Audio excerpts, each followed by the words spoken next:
It all started at a 500-watt radio station in Welland, Ontario. That was my first job after graduating from Radio and Television Arts at Ryerson.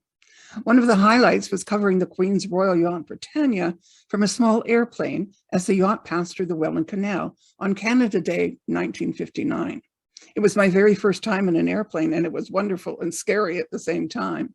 When we landed, the pilot said, "I didn't know you had freckles."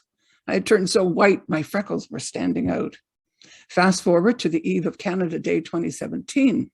I covered Prince Charles and Camilla for 99.3 County FM on their visit to Prince Edward County that year. In between those two events, I've had the best time producing radio and television shows, interviewing fascinating people, and working with some of the most talented individuals in the business. Many of them, far too many to list here, have become close friends, and that has really been the best reward.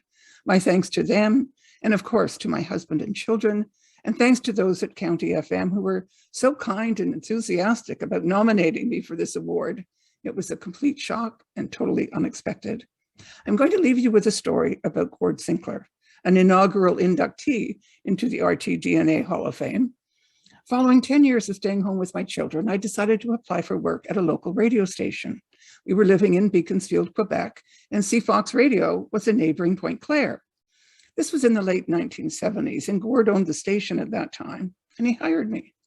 He introduced me to clients as creative director, but I was actually just a part-time copywriter. Gord was great at hiring people, obviously, but he hated firing people. Unfortunately, he determined that he would have to fire the young man who was the record librarian. However, the guy kept coming into work. One day, Gord said to me, "I'm not sure what to do. Jim keeps coming into the library and spending the day." I said, "Gord, are you sure he knows he's been fired?" And Gord said, "Yes, I told him he was fired and he wasn't getting paid anymore." So what did he say? Gord replied, he said, "But I like it here." And I've always remembered that. Whether I was in a radio station newsroom or the control booth of a TV studio, or here in my home recording my 2 weekly radio shows and interviewing over 400 people via Zoom for the past 2 pandemic years, wherever I've worked, I've always been able to say, "I like it here." I hope all of you are able to say that too.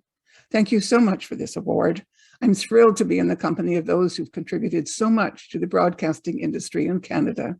Thank you and good night.